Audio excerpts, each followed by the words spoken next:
Warning, this story contains extreme violence, slasher elements, and murder. I encourage you to listen to the entire story, and if you enjoy this type of content, please subscribe and press the bell icon to stay updated. It's my friend Jake's party, welcome back to college bash, packed with people. Music blares from the speakers, vibrating through the walls of his parents' luxurious two-story house. Everyone is either drunk or well on their way, and I find myself, beer in hand, leaning against the kitchen counter, enjoying the chaos. It's crowded and sweaty, but there's a pulse of excitement in the air that makes it hard not to get swept up in the fun. Then, it happens. The music cuts out abruptly. A few drunken laughs turn into murmurs of confusion, and a creeping silence fills the room.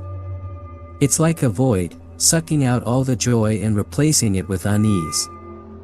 I glance at the doorway, half expecting to see Jake grinning, messing with everyone. But it's not Jake. A group of 5 stands in the entryway. 5 people, each one wearing a grotesque mask. One is a grinning clown, its painted eyes bulging out. Another wears a decaying skull mask with worms glued to the surface. There's a doll-faced mask, eyes hollow and dark, stitched lips, and even a blood-streaked pig's snout. But the one in front, the leader, wears a plain white mask, the kind you see at those creepy masquerade parties, completely devoid of expression. That one unsettles me the most. The whole room falls into a stunned silence, and a tension fills the air like a dense fog. Then the leader steps forward, tilting his head as he surveys the crowd. His gloved hands lift, and I see what he's holding, an axe, the edges chipped but sharp, glinting in the dim light. A scream erupts as he brings it down on the nearest person, splitting their skull like a melon. Blood sprays, hot and sticky, splattering across the room. The silence shatters into chaos. Everyone bolts, scattering like a herd of panicked animals, shoving and clawing at each other to get away. I duck, crawling under the kitchen table as scream, threatening to burst out of my chest. I peek out from under the table and catch a glimpse of the carnage.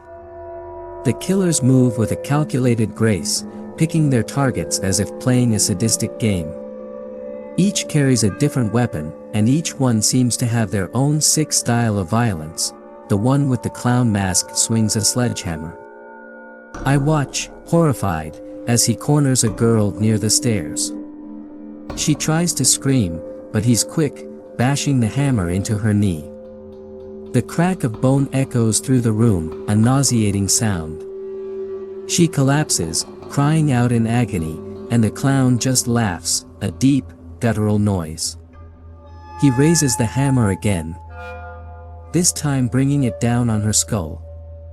The impact is sickening, her body twitching before going limp. I force myself to move, crawling toward the hallway. The doll-faced one is in the living room, dragging a writhing guy by his hair.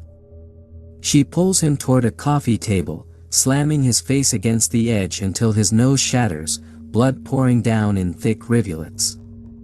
In her other hand, she holds a pair of gardening shears. My stomach churns as she pries his mouth open, forcing the shears inside. His screams are cut short as the blades close with a snap, severing his tongue.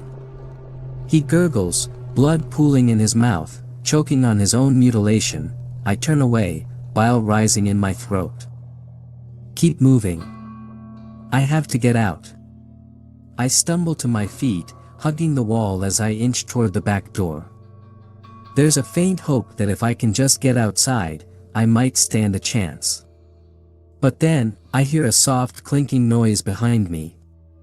I freeze, turning slowly. I see the skull-faced one. He's dragging a sack filled with something. His weapon of choice is a long, thin wire, attached to a pair of handles. He raises it in a slow, deliberate motion, his masked face tilting in what seems like amusement.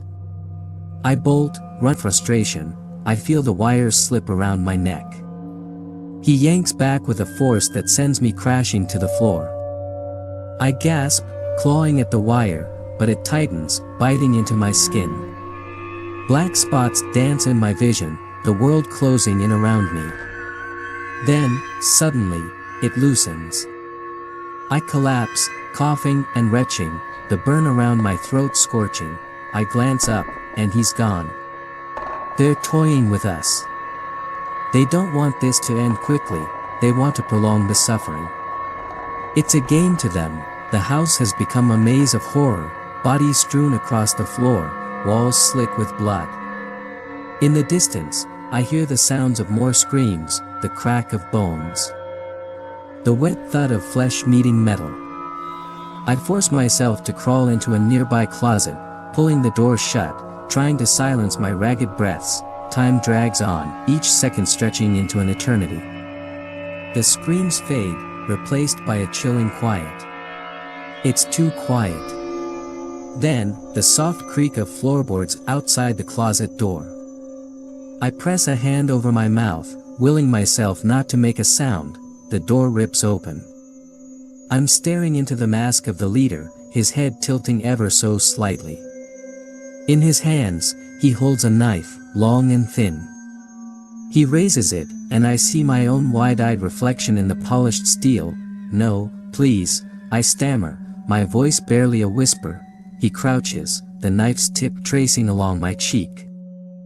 Not quite cutting, just teasing. Then he draws back, his posture calm, almost serene. Slice. The pain explodes across my abdomen. I gasp, staring down as he drives the knife in deep, twisting it slowly. I can't scream. My vision blurs, everything going hazy. He pulls the blade out, blood spilling over my hands as I try to hold myself together, but it's no use. The warmth drains from my body, leaving me cold and hollow. He stands up, stepping back to admire his work. The others gather behind him, their mass my vision darkens. The last thing I hear is their laughter, echoing through the house like the final symphony of the damned. I'm slipping.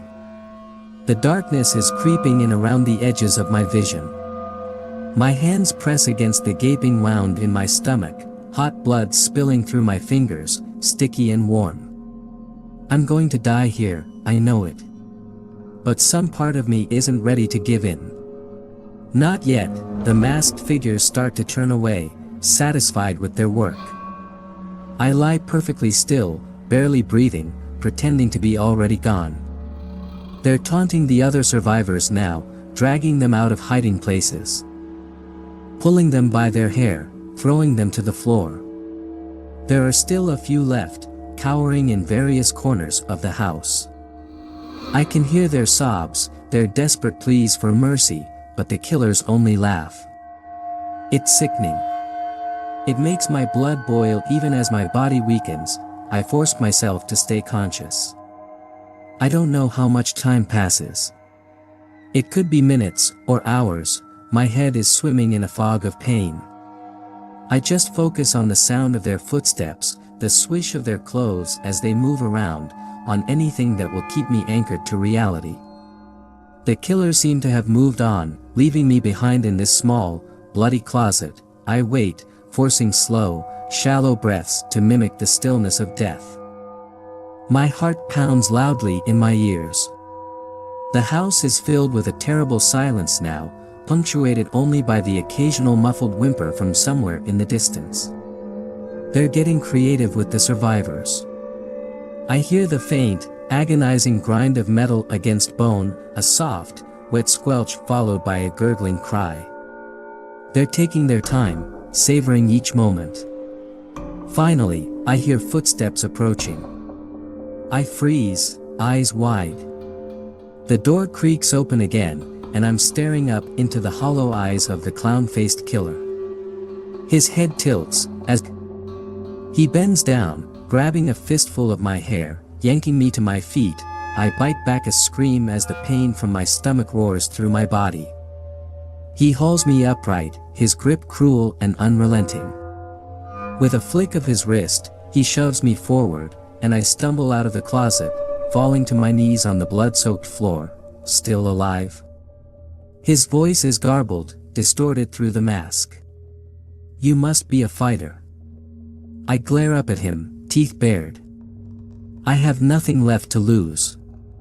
If I'm going to die here, I'm going to make them work for it.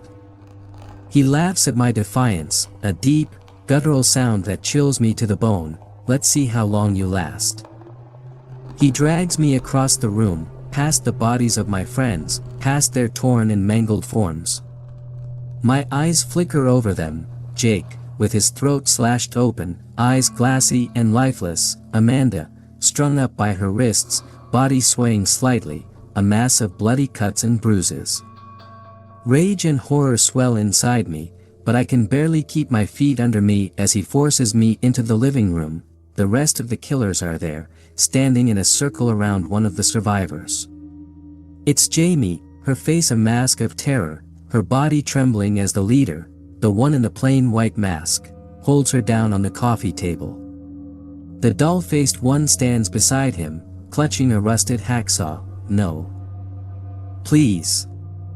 Jamie sobs, squirming beneath their hands. I can't look away. I want to, but I can't.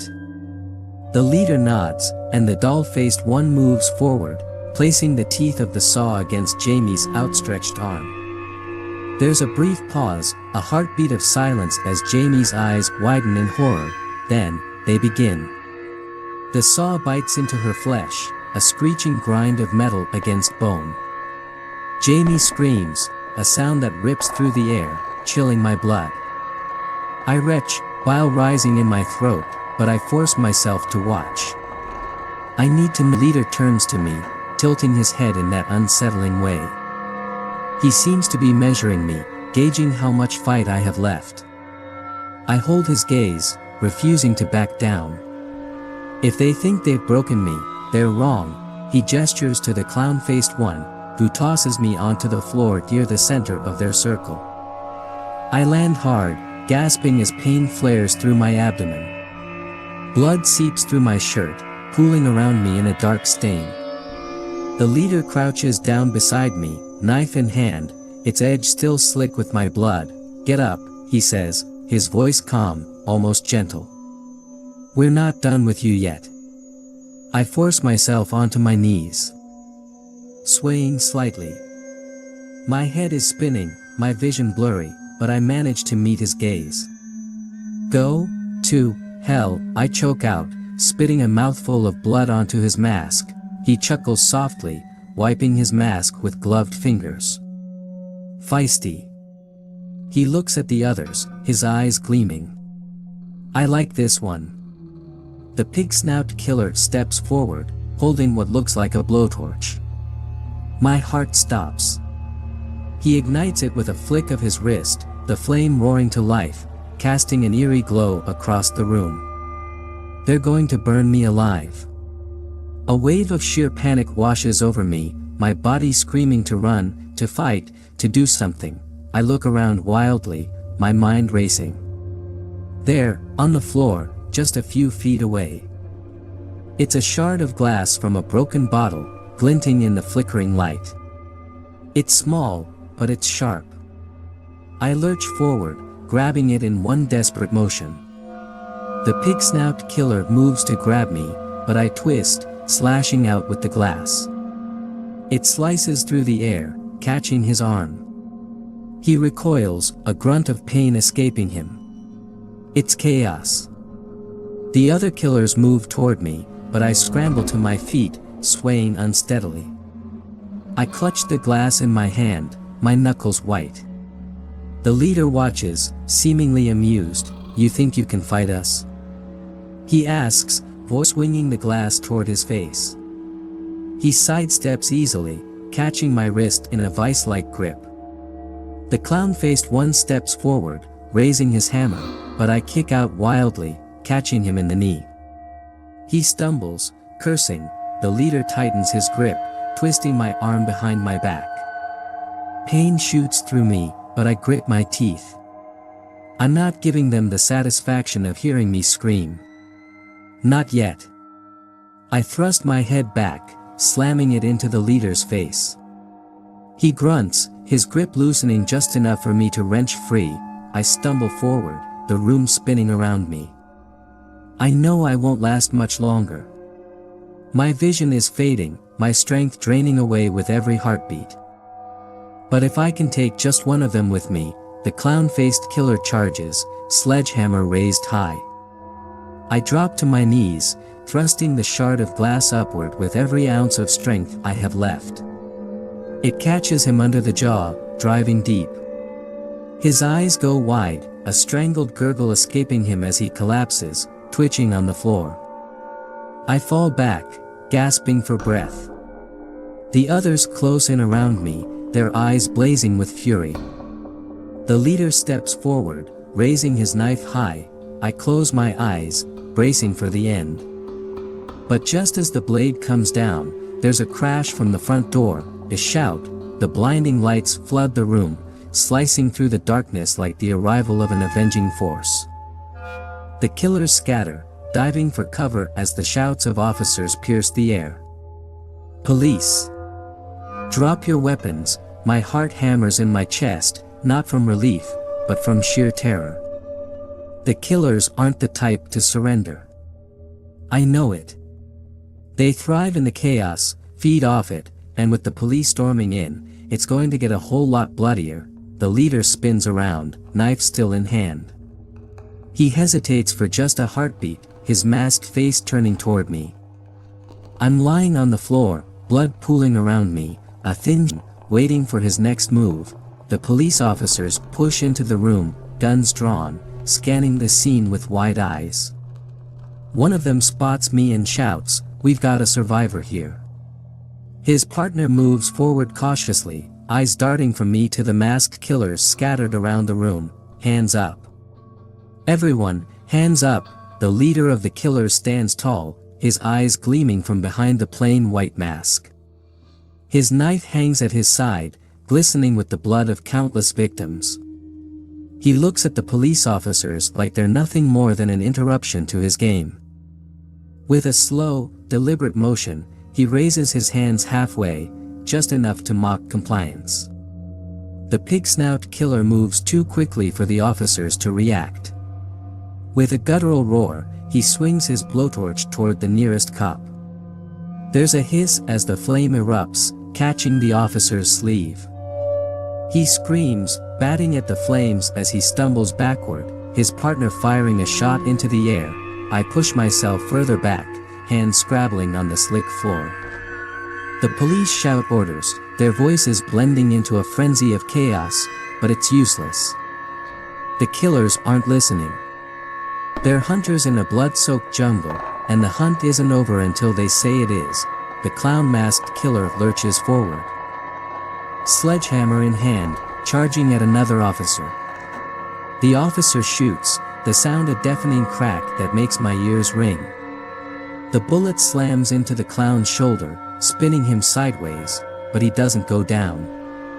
He lets out a manic laugh, swinging the sledgehammer wildly, knocking the gun from the officer's hand.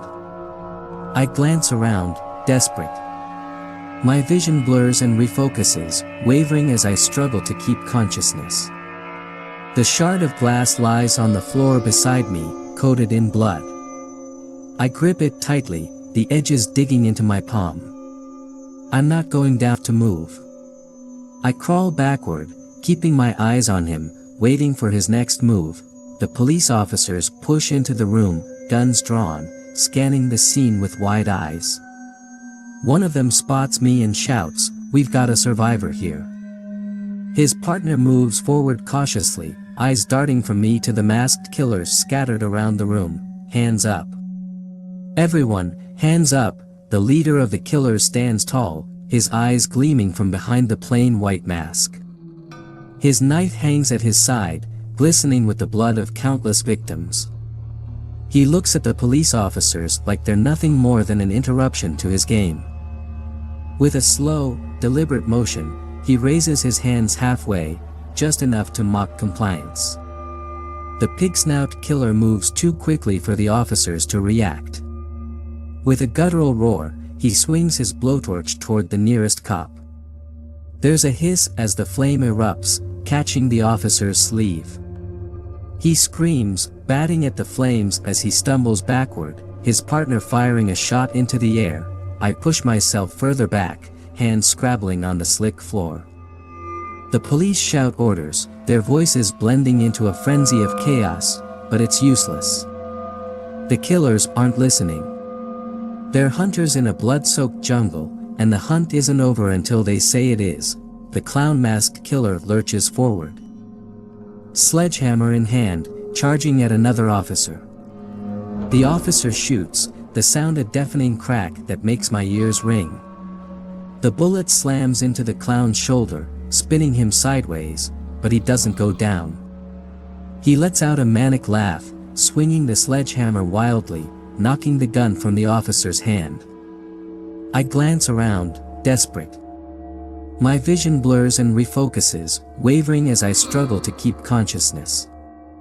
The shard of glass lies on the floor beside me, coated in blood. I grip it tightly, the edges digging into my palm. I'm not going. His head tilts, eyes locking onto mine with a chilling intensity. He takes a step toward me, slow and deliberate, knife gleaming in his hand. My heart pounds, my breath coming in ragged gasps. The room narrows down to just him and me. Nothing else matters. I force myself to my feet, swaying, my legs trembling beneath me. I raise the shard of glass, a pathetic weapon against his steel blade, but it's all I've got. I stare him down, refusing to break eye contact. If he's going to kill me, I'm going to look him in the eyes when he does. The leader pauses, his head cocking to the side, almost in amusement. He raises the knife, his grip steady and sure. Then, with a sudden burst of speed, he lunges at me, time slows. I see the blade coming, gleaming in the dim light, and I react purely on instinct. I dive to the side, slashing out with the shard of glass. It connects, scraping along the side of his mask, drawing a thin line of red. He stumbles, his hand reaching up to touch the wound, a flicker of surprise breaking through his cold demeanor. It's enough. The hesitation buys me precious seconds. I stagger back, glancing wildly around for an escape route. My eyes fall on the staircase at the far end of the room, leading up to the second floor. It's a terrible plan, but it's the only one I've got. I bolt for the stairs, ignoring the searing pain that tears through my abdomen with every step. Stop. Get down. One of the officers shouts, but I don't listen. The killers are still tangling with the cops, the room erupting into a chaotic brawl. I throw myself up the steps, my legs burning, my head swimming with a mix of adrenaline and agony.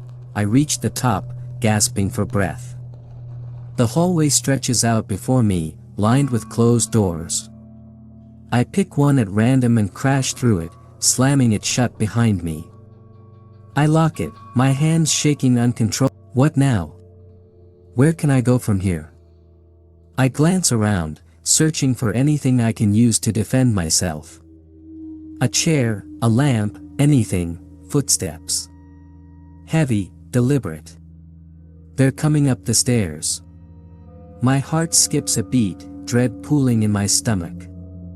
I grip the glass shard tighter, edging toward the corner of the room, where shadows gather thickly. The door handle rattles. Then a loud bang as someone slams against it. The wood creaks, the lock holding for now, but it won't last long. Another slam, harder this time, and the door splinters around the frame. I press myself deeper into the corner. Crouching down, the shard poised in front of me. The door bursts open, crashing against the wall, and the leader steps in, his white mask streaked with my blood. He moves slowly, scanning the room, knife gleaming in his hand. He knows I'm here. He can sense me. Come out, he says softly, almost coaxingly. Let's finish this. I hold my breath, shrinking back into the darkness. My fingers dig into the glass shard, ready to strike. He takes a step forward, his gaze sweeping the room, lingering on every shadow. Then another step. Closer, my muscles coil, every part of me screaming to run, to fight, to survive. He's just a few feet away now, his eyes fixed on the corner. Now, I leap forward, slashing with the glass, aiming for his throat. But he's fast, too fast. He twists to the side, catching my wrist mid-swing. His grip tightens, crushing, forcing my hand open. The glass falls, clattering to the floor. He yanks me close, his knife pressing against my cheek. His eyes bore into mine, cold and merciless. "You're tough," he whispers. "But not tough enough." I struggle, thrashing against him, but he's too strong. He pushes me backward, slamming me into the wall. I gasp, the wind knocked out of me, and the room is eerily quiet. I lean against the wall. He stands in the doorway, gun smoking in his hand. His face is pale, eyes wide with horror as he takes in the scene. Jesus' eyes slip into darkness, the world fading into a muffled hum. My body feels like dead weight, every nerve screaming in agony. Somewhere in the swirling void, I can still hear the officer's frantic voice. "Stay with me," he shouts, but it's distant, like he's calling to me from the end of a long, dark tunnel. Everything fades to black. Gasp, I wake up with a violent start, my whole body seizing up as air rushes back into my lungs. I blink rapidly, my eyes struggling to focus on my surroundings. I'm no longer in the upstairs bedroom. I'm somewhere else. The room is pitch black, the air thick and heavy with the stench of blood and something acrid, like gasoline. I try to move, but my hands won't budge. Panic claws at me as I realize my wrists are bound behind me. I'm seated on a chair, duct tape tight around my ankles, digging into my skin. "Hello." I croak, my throat raw and parched. My voice echoes off unseen walls, swallowed by the dark. Where am I? How did I get here? A dim light suddenly flickers on overhead, a bare bulb swinging from the ceiling. It illuminates a small, windowless room, its walls stained with something dark and crusty. I glance down, and my stomach lurches. I'm covered in dried blood, my blood. And someone else's. Then I see them, the killers are back. All of them, standing in a line against the wall, their masks glaring down at me like some twisted gallery of nightmares. The leader, his mask now cracked and smeared with dried blood from the bullet wound he took earlier, stands front and center, his posture impossibly calm. He holds his knife lazily in one hand, the blade glistening under the dim light. "How?" My voice trembles. "How are you still alive? You thought it was over." His voice is cold, detached, almost clinical. "The party's just getting started." My blood runs cold. I glance around frantically, searching for any possible way out. There are no windows, no other doors, just this cramped, blood-smeared chamber. A kill room. They planned this. They wanted me to survive the initial slaughter. They were toying with me, dragging out the nightmare to make it last. The realization crashes down on me, and with it, a surge of anger. I grit my teeth, my eyes locking onto the leaders. "Do it, then," I snarl, baring my teeth. "If you're going to kill me, just get it over with." He lets out a soft, mocking chuckle. "Oh, we will. But not yet." He steps forward, raising his knife to my cheek, letting the blade rest against my skin. "You're not just a victim. You're the final girl. The one who survives to the end. Until we decide it's time to finish you." I swallow hard, bile rising in my throat. They're relishing every second of this, feeding off my fear and defiance. The clown-masked killer steps forward, dragging his sledgehammer along the floor, its metal head scraping loudly. The sound grates against my nerves, sending shivers down my spine. "We're going to play a game," the leader continues, pacing in front of me. We want to see how far you're willing to go to survive. He gestures to the other killers, who begin to fan out, retrieving various implements of torture, a hacksaw, a set of rusty pliers, a blowtorch. My heart races, my breath coming in ragged gasps. They're not just going to kill me. They're going to break me. The doll-faced killer approaches, holding up a pair of long, rusted needles. She twirls one delicately between her fingers before leaning in, her hollow eyes boring into mine. I jerk my head away, but she grabs my chin, forcing me to look at her.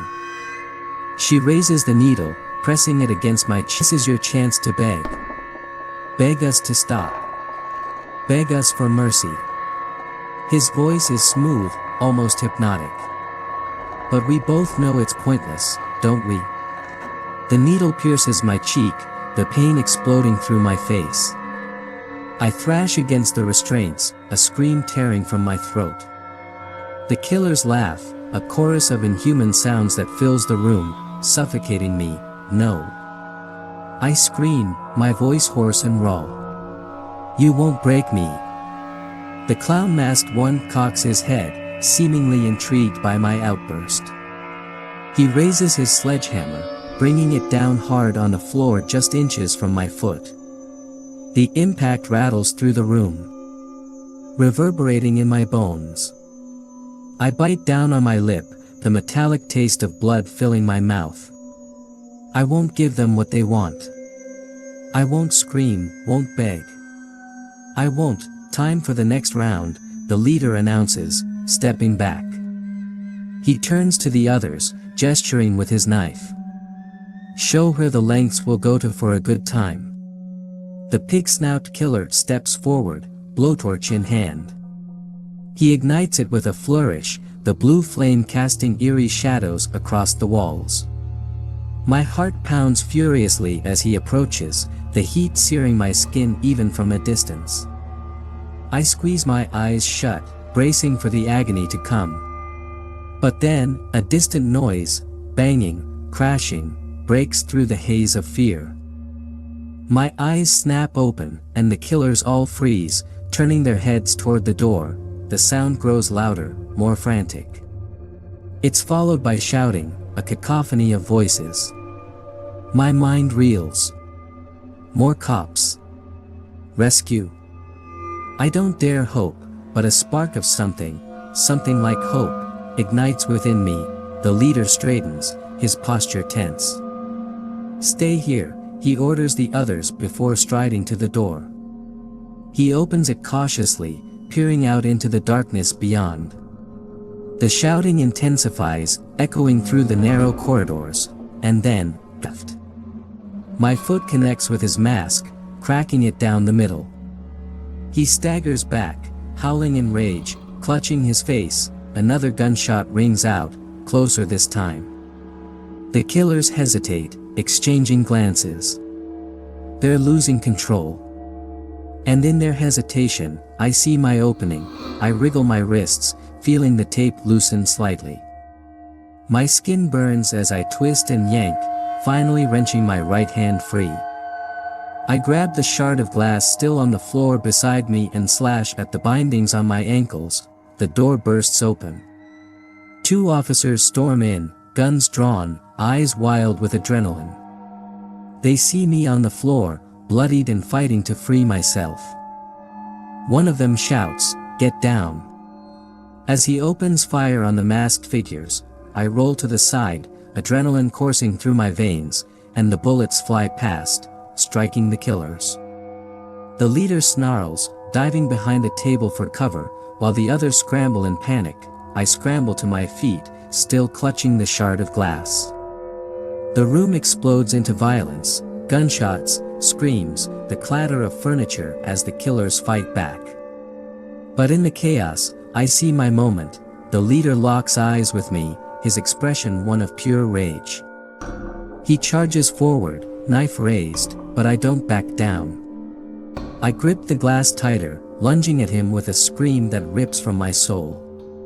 The shard sinks into his side, driving deep, He gasps, his eyes widening in shock. I twist the glass, feeling it grind against bone, and shove him back. He collapses to the floor, clutching his side, gasping for breath. The room goes silent, the chaos dwindling into a dull hum. I stand there, swaying, staring down at him.